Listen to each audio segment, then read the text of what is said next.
Hello everyone, and I'm Autobot Sonic, a Telltale Gamer. Bringing latest everything Transformers, Telltale games, and more. For today's EarthSpark review, we are now halfway through the first batch of Transformers EarthSpark Season 2, where today we're going to be looking at Season 2, Episode 5, Togetherness. This is one of the two episodes I was looking forward to the most in this season, between this and the finale of EarthSpark Season 2A. And I gotta say, after now having watched it, I can definitely say this one, I was very, very happy with how it turns out. If it wasn't for another episode that happens later on this batch, this probably would have been my favorite episode of Season 2A, just because I just love how Jawbreaker and Aftermath are portrayed in this episode. So anyway, in case you didn't know, this episode is the one where Jawbreaker accidentally ends up cyber syncing with Aftermath, and the two of them go on little hijinks in an effort to try and get themselves unsynced. It's a really, really sweet episode, but also a really good episode just to focus on Jawbreaker, because he hasn't had a lot of spotlight since Season 1. His only real spotlight episodes back then were episodes 12, a bit of the home episodes, and then a Sticky Situation. So to see Jawbreaker get another episode all to himself, essentially, for the most part, is really good. Also, I think this is Aftermath's best episode as well in this batch too. So yeah, I absolutely love this episode. So we're gonna go ahead and talk about why I believe this is such a great episode. Episode 5 starts out at the same waterfall we saw all the way back in Season 1 with Episode 15, Bare Necessities, which is pretty ironic considering the plot of this episode is actually very similar to Bare Necessities in that regard. So it starts off with actually Robbie, Mo, Twitch, and Thrash once again trying to replicate the cyber syncing that happened in the previous episode, and Jawbreaker, Nightshade, and Wheeljack are all there observing that, making sure that that they can document the experience and make sure they help them understand how exactly they're able to cyber sync. And I absolutely love how they're first trying to cyber sync by first having Robbie on top of Twitch and then Mo on top of Thrash, and two of them constantly driving into each other in hopes that they'll smash together and sync together that way, but it's just not working. So at this point, while Jawbreaker's watching, Nightshade and Wheeljack are trying to come together and think about why it's not working and what could be the reason as to why cyber syncing works. And during this point, Nightshade surmises that perhaps, unlike traditional combining with Transformers through the Enigma combination, which involves several Transformers merging both their physical and mental beings together into one new being, Nightshade surmises that perhaps the reasoning here, considering humans are involved, is that it requires not only physical proximity with each other, but also a very, very strong emotional bond. And so at this point, at first, Mo, Twitch, and Thrash then start to tease Robbie about Izzy again, trying to get him all flustered in hopes that that'll work. And it seems to, because at this point, Robbie starts getting really flustered and embarrassed, which causes a strong emotional reaction to him according to Nightshade's scanners. So then, all of them try syncing again, and it ends up working. Though we'll see later on this episode what exactly the true reasoning for this is, but I do like that they're diving more into the physics of cyber syncing and how it essentially differentiates itself from regular combining. Once Twitch, Thrash, Robbie, and Mo finally figure out how to cyber sync again, they end up flying out back into the woods with Nightshade and Wheeljack chasing after them. However, since Nightshade's carrying Wheeljack and Jawbreaker can't fly, he's falling a bit behind everyone else, and as he's struggling to catch up to them, he ends up actually running into Aftermath, who we see is drinking a bunch, or trying to drink a bunch of what Jawbreaker calls contaminated energon. And I really like that this answers a plot hole we had back in Season 1, because when Jawbreaker tries to stop Aftermath from eating the energon, he tries to warn him that, oh, you shouldn't really drink contaminated energon, because the one time it happened last time, it made this bear like a crazy monster, essentially. So that's basically confirming what happened back in Bare Necessities. It wasn't some unknown alien parasite that infected that bear. Essentially what happened was that contaminated energon was disposed of in the forest with Wiki by Croft and Ghost. It was eaten by a bunch of worms and other larvae in the forest, and then the mama bear ate those energon-infused larvae, so therefore the mama bear became infested with with an energon parasite, essentially, therefore turning it into an energon monster, essentially what we'll be seeing later on this episode. But despite Jawbreaker's warnings, Aftermath doesn't seem to care and tries to go ahead and drinks it anyway, but then Jawbreaker slaps it out of his hands, and which makes Aftermath even more angry. So, but to try and placate him, Jawbreaker ends up pulling up this really cute, sports bottle full of cave water from his chest that he gives to Aftermath, and that makes him feel a little stronger. Now, since Aftermath was born back in episode 1 of this season, he presumably hasn't refilled once since that then, which I think is very fitting because it kind of mirrors Twitch and Thrash's journey back in season 1, where they didn't refuel What's until episode 7 of that season. But so it's a pretty cool parallel there. And I also absolutely love Flea's performance as Aftermath in this episode. I'd argue this is Aftermath's best episode in the entire season so far. And again, also Cyrus Arnold does a great job as Jawbreaker in this episode as well. So anyway, as Jawbreaker realizes that Aftermath is low on energy and Aftermath can't drink the Energon because he's a Terran, Jawbreaker suggests to him that instead they should go take him to the cave where all the cave water is and where they found the Emberstone all the way back in season 1. So with Aftermath feeling too weak to argue with him, he decides to go ahead and follow JB over to the cave. So while the two of them are walking through the forest on their way to the cave, Jawbreaker starts rambling to Aftermath, telling him about how Robbie, Mo, Twitch, and Thrash learned how to cybersync again, and Jawbreaker's thinking aloud to himself about how he would love to cybersync and thinks that since he's the most emotional one out of all the Terrans, he probably could be really good at cybersyncing too, though it's really, really annoying Aftermath. And I love how, in just a fit of rage, when Aftermath tries to get Jawbreaker shut up, he literally just grabs this huge boulder and throws it on Jawbreaker's head, but Jawbreaker doesn't seem phased at all. Like, then the rock splits in complete two after Aftermath throws it on his head, and Jawbreaker's like, oh, like, you can see, like, how tough I am, so I could totally be good for cybersyncing. But it's really funny, but at the same time, this is a really sweet moment as well and further builds on Jawbreaker's character, because at this point, Aftermath asks Jawbreaker why he's being so nice to him and helping him after all he did back in the first episode. And Jawbreaker says, oh, well, Nightshade says that we all as Terrans are family, so you're one of us, essentially. Then there's no reason why you shouldn't be treated poorly just because of what you've done in the past. And I think this is something that people seem to forget a lot about in this season. That a lot of people, for some reason, think that this season sort of character assassinates the Terrans, and the fact that they consider the Chaos Terrans to be totally heartless monsters, and that they don't deserve redemption like, let's say, Mandroid or any of the Decepticons did back in Season 1. I don't think that's the case at all, and this is just, well, I really don't want to say that people are media illiterate. I really don't think they're understanding the context of this scene, essentially. But, and that's not to say that I don't think, I just think maybe EarthSpark Season 2 didn't do the best job of illustrating this. I think it's there, I just don't think they did the best job of illustrating it, and that's why so many people are taking it out of context and improperly drawing their own conclusions and such. But anyway, Jawbreaker keeps telling Aftermath that how, since Nightshade says that all Terrans deserve to be treated equally, which is of course a nice little reference to how they were willing to give Tarantulas a second chance after he tried to wipe Dot and Alex's memories of them back in Season 1. But at the same time, Jawbreaker says that, like, oh, like, you're one of us, so, like, you're cool in my book, Aftermath. And I think that's so cool, because that's the whole thing. Jawbreaker's always been the really kind one, and to see Jawbreaker extend this olive branch towards Aftermath, despite what he did to Hashtag and everyone back in Episode 1, is really, really good for his character. And so it's at this point when Aftermath starts to sort of let his guard down with Jawbreaker and starts to, like, warm up to a bit. And at this point, Jawbreaker's getting more touchy-feely with Aftermath, but this ends up causing the two of them to accidentally cybersync in this moment. But they end up turning, instead of into, like, a perfect, like, new vehicle, like, Twitch and Thrash did, instead they turn into this very, very weird, like, hybrid pickup truck dinosaur thing that just looks totally weird, but also hilarious in the best way. Though eventually they do end up combining or, like, switching into their bot mode, where it's more so, it's like one of their legs is Jawbreaker's, one is Aftermath's, same with their arms, but then both of Jawbreaker and Aftermath's heads are on, like, Jawbreaker's torso.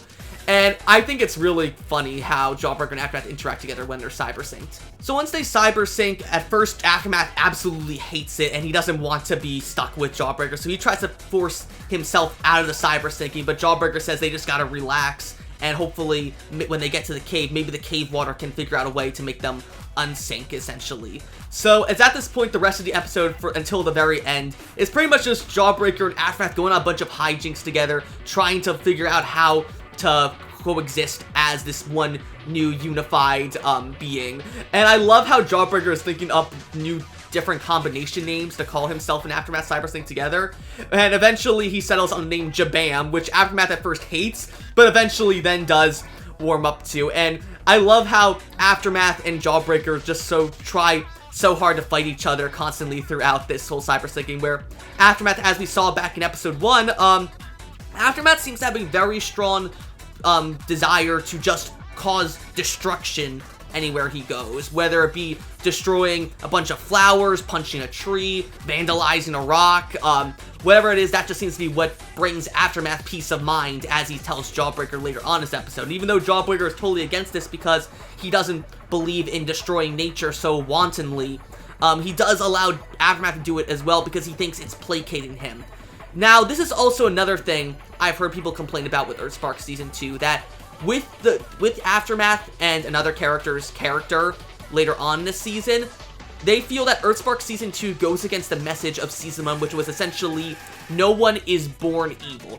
And so people are saying, oh, Aftermath loves destroying stuff, he's therefore born evil, it goes against what EarthSpark's message in Season 1 was. I don't think that's the case. Sure, Aftermath loves to destroy stuff and just break things apart, but that doesn't necessarily make someone evil. If they have a desire to destroy things or just break things down, that doesn't make them evil. That process, or that want to destroy and cause destruction, could still be channeled into something more positive. And I think that's the problem. The thing is that people are thinking immediately that, oh, Aftermath was born a bad guy, so he's just irredeemable. There's nothing they can do to redeem him. That's not it at all. The way I see it, when Aftermath was born, he immediately attacked Hashtag, and because of that, all the Terrans were concerned about Aftermath. They didn't think he was trustworthy. And you know who was willing to trust Aftermath, though, at that point? Breakdown. And Breakdown tried to, instead of basically shying Aftermath away from that sort of destructive tendencies, saying that, hey, you can destroy stuff, but you gotta do it in a very constructive format. Breakdown instead went to Aftermath, hey, oh, you like smashing stuff? Here, help me beat up the Terrans, essentially. It's just more so Aftermath had a bad father figure, essentially, which is also funny considering how the opposite of that with Bumblebee was a good father figure to Twitch and Thrash. Now Breakdown's being the opposite with Aftermath. I think that's it. That just Aftermath sadly didn't have a proper upbringing, and because of that, he wasn't able to practically to get that proper redemption. Now, if let's say he was raised alongside the actual Terrans and Maltos, I think that definitely could have changed. But unfortunately, because Aftermath was so much more drawn to Breakdown and the other Decepticons, I just think, unfortunately, that's why Aftermath's character turned out how it did. And I don't think it's necessarily character assassination or going against the message of Season 1. I just think it's more so this is who Aftermath ended up rolling with, and because of that, it's just unfortunate that he never got the proper guidance that the other Terrans did. Some of the hijinks, though, Jabam getting to as a cohesive unit, though, is pretty funny. There's one point where Aftermath forces Jawbreaker to go ahead and cut up a cornfield to make it look like a crop circle, very much so in the same way Swindle did with Mo and Thrash back in Season 1. And another part, they literally have them draw graffiti together on a rock saying Jabam was here with little, like graffiti images of a T-Rex and Aftermath's Almo that Dot ends up seeing as she drives past later on. It's really cute, but also just like silly stuff I like to see that gives Jawbreaker and Aftermath more character in my opinion, I mean. I think just Cyrus Arnold and Flea both do such a good job as Jawbreaker and Aftermath, and the storyboards for this episode are actually really good, done by Josh McKenzie, who helped out a bit previously on episode 3. As you can see here, we have a storyboard clip of Jabam cutting up the crop circle, and I think it's pretty spot on to how it ended up being in the final version. The only thing, though, I will say, similarly like I did with the past 2 episodes, I just don't think Jawbreaker's facial animations are the best in this episode. Now, I don't think they're horrible compared to, like, let's say Alex's all the way back in episode 2, or Robbie's back in episode 4. I think Jawbreaker's are better than that, and thankfully there's no errors, I'd say, with the actual moving animations. Like, Jabam moves properly, as well as Jawbreaker and Aftermath when they're split apart. But the only thing I have a problem with is that there are sometimes where I feel like Jawbreaker's face it doesn't look right in some instances. Aftermath, on the other hand, though, he actually looks really, really good. I think this might be because Aftermath has maybe a more simplistic face than Jawbreaker. That might be why he looks better than Jawbreaker. But I gotta say, Aftermath just does look really, really good in my opinion. However, what Jawbreaker and Aftermath don't realize is at this entire point, they're being chased by an unknown monster, which honestly is 10 times scarier than the Mama Bear Energon parasite that the Terrans fought back in Season 1. So essentially what happened, it was all the way back in the beginning when Jawbreaker knocked the can of contaminated Energon away out of Aftermath's hands. The Energon ended up infecting a lone mushroom, or a few mushrooms that were in the forest of Witwicky, and these mushrooms ended up becoming sentient and started eating different forest life and turning into these giant mushroom-like monster fungus things. Honestly, the design reminds me a lot of the mutants from the 2012 Ninja Turtle series. I think the first one from the very first episode of the 2012 series, I think it was named Snakeweed or something like that. The designs of the Energon mushroom monsters reminds me a lot of Snakeweed from the 2012 TMNT series.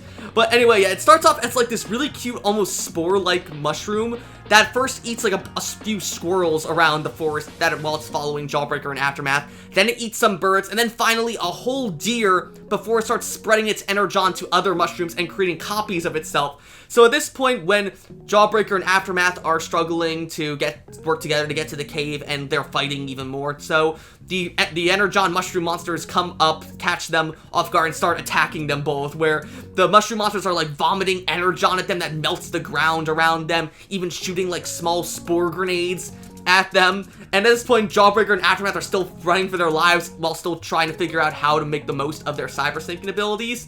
And it's a cute little scene here of also like it's a horror scene, but also like a funny like comedy slapstick scene of Jawbreaker and Aftermath trying their best to run away, but also at the same time trying to master like and properly work together as Jabam to escape the monsters. Eventually though, this chase results in the 4 Energon mushroom monsters basically cornering Jabam and basically pulling them by every which way by each of their limbs, threatening to rip them apart. And at this point, Jawbreaker tells Aftermath that he thinks he knows a way how to get them to defeat the Energon monsters, but it's only gonna work if Aftermath trusts him to transform into their alt mode. And this is something we've been seeing a few times throughout the episode, because there's a B-plot involving Robbie, Mo, Twitch, and Thrash back in a dugout learning more about cyber syncing with Alex, Nightshade, and Wheeljack, where they learn also that the key to cyber syncing is the fact that all parties involved need to have a very, very strong trust in each other. So that's essentially what's happening here, in that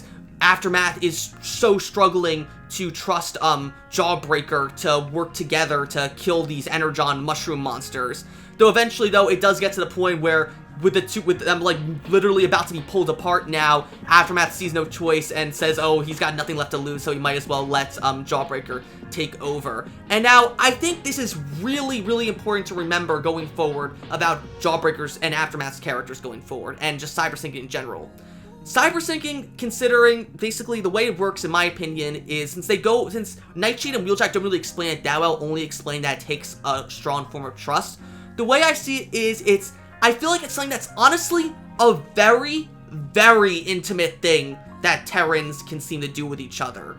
Where essentially it requires a lot of like trust and honestly even like consent in that regards, that cyber syncing needs to be such a shared experience. And I feel like that's what makes it work with Robbie, Mo, Twitch, and Thrash. They all trust each other immensely, but then they also has that extra bit of a strong emotional bond because Robbie's just so overloaded on emotions because of his crush on Izzy. In my opinion, with Jawbreaker and Aftermath, the reason why I think they were able to cyber sync was because of just the overwhelming joy Jawbreaker and Aftermath both had with hanging out with each other and just having fun together. To me, I feel like Aftermath and Jawbreaker really are like learning to become friends throughout the course of this episode. The fact that the matter is, Jawbreaker and Aftermath still have a very, very strong emotional, intimate connection with each other, to the point that they're so comfortable with syncing with each other. At the same point, Aftermath willing to trust Jawbreaker here to transform and let them work together to kill these Energon mushroom monsters. And I think that's just a really, really good message to send about how important it can be to trust someone that you love or just at least care about so much. So with Aftermath trusting Jawbreaker, the two of them are able to successfully change alt modes and transform into... Oh God. Oh God! What? It's just an ordinary crabby... Oh my goodness! I'm so sorry. Like, I mean absolutely no disrespect to the people who designed Jabam's alt mode like this, but genuinely, what is this monstrosity that I'm looking at here? Why does Aftermath have the exact same neck proportions as Jawbreaker, but yet has a normal Cybertronian bot face? This just looks so wrong. I'm sorry. This is literally like, you have like the perfectly beautiful hovercraft spaceship thing that Twitch and Thrash combined into back in the last episode, but then Jabam becomes like this monstrosity thing. Like, oh, I'm sorry. Like, I'm not saying this like a bad thing, but oh my god, it's so ugly. It's so ugly, but in a cute way. And I mean that, I mean the best way. I'm trying not to say that I hate this, but it's just more so, it's so disgusting to look at, but in like a hilarious way.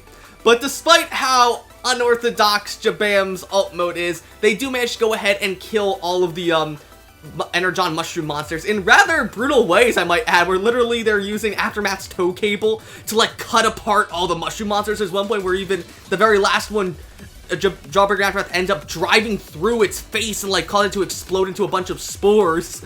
But they do manage to kill them all. It's very like PG. There's no like huge excessive amounts of like alien plant gore, essentially. But once all the mushroom creatures are killed, they do turn back to normal mushrooms. And because of that, Jawbreaker and Aftermath do manage to finally unsync, where Aftermath thanks Jawbreaker for convincing him to trust him, and therefore saving the two of them in the process. At the same time, though, they do realize that they are finally at the cave, which then leads to the end of this episode. Now, I already know the ending of this episode, a lot of people have a problem with it. There is quite a bit of controversy surrounding this ending, and I'm going to go ahead and explain why. So it starts off the ending with Jawbreaker leading Aftermath inside the cave of the Emberstone, where the two of them start drinking all the cave water they can, and eventually Aftermath feels a lot better. It's at this point here where Aftermath said something that I think is very, very important to hear, so I'm going to go ahead and let this clip speak for itself. The Decepticons are okay, but none of them helped me like you did. You're a Chaos Terran, but you're still family. Aftermath says specifically to Jawbreaker, the Decepticons may be cool, but they never helped me like you have. I think that is a very, very important thing to remember in regards to Aftermath and Jawbreaker's relationships. I don't think Aftermath is just like deceiving Jawbreaker here or trying to get him to lower his guard. I genuinely think Aftermath really respects Jawbreaker and sees him as a friend. Because, spoiler alert, this is really the last time Jawbreaker and Aftermath actually interact with each other in this season so far. Whether or not we'll see them interact again in the rest of Season 2 is kind of hard to tell whether or not based on how Season 2A ends, but I'm hoping Aftermath and Jawbreaker do get to interact again, because I think there's definitely a lot of loose ends with their relationship.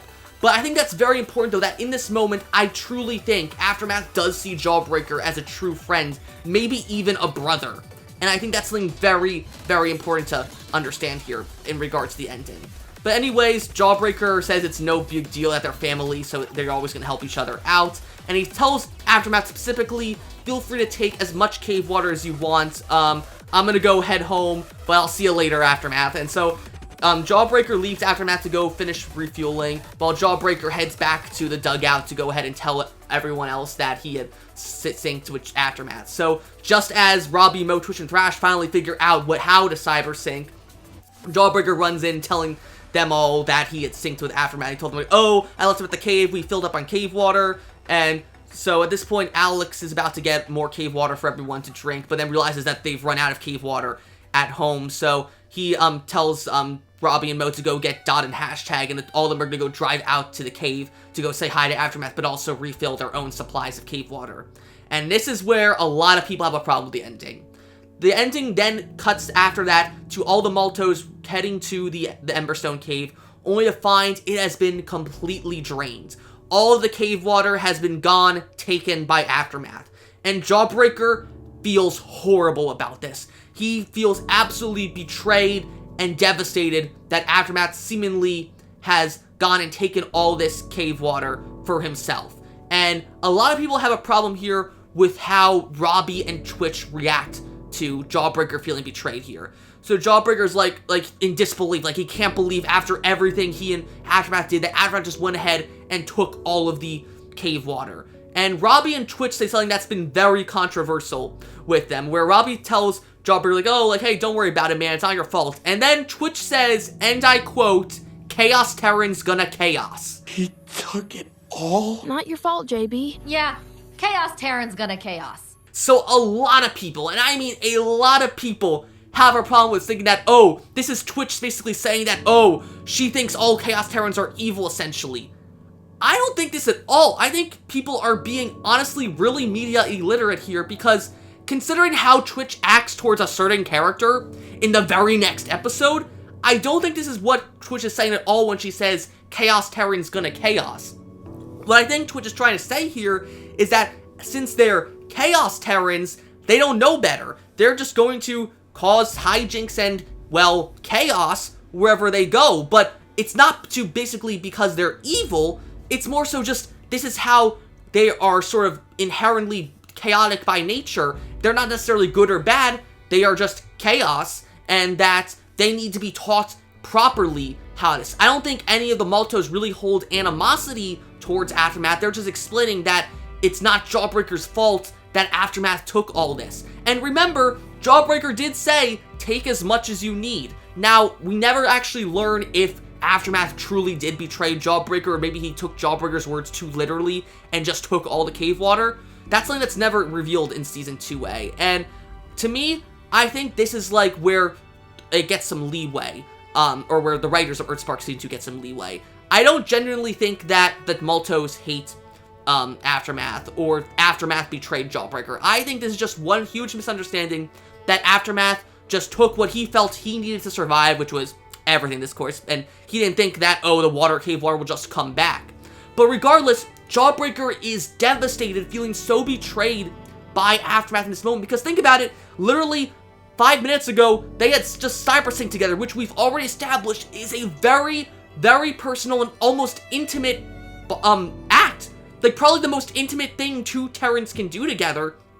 And Jawbreaker really felt like Aftermath was someone he really, really had, like, a bond with. Whether it is a friend or a brother, I don't exactly know. But it's clear that Aftermath, or Jawbreaker, truly trusted Aftermath. And to see him do this action, Jawbreaker feels extremely hurt, and justifiably so. Granted, I don't know if Aftermath was inherently doing this intentionally. I don't think he was, but sadly we'll never know, so I'm gonna go ahead and not say that's a bad thing. But anyway, that's how it ends. The episode ends then with Aftermath driving towards the Decepticon base with a huge fuel tanker full of the cave water, having taken it for himself. And so, that was my review of Transformers EarthSpark Season 2, Episode 5, Togetherness. If I had to rate this episode, I would easily give it a 9.5 out of 10. The best episode of Season 2, this A, so far, until we get to another episode that I won't reveal just yet. Jawbreaker and Aftermath are at their peak in this episode. This is easily, I argue, Cyrus Arnold's best episode besides Outtakes back in Season 1. This is easily Flea's best performance as Aftermath. He does such a good job as him.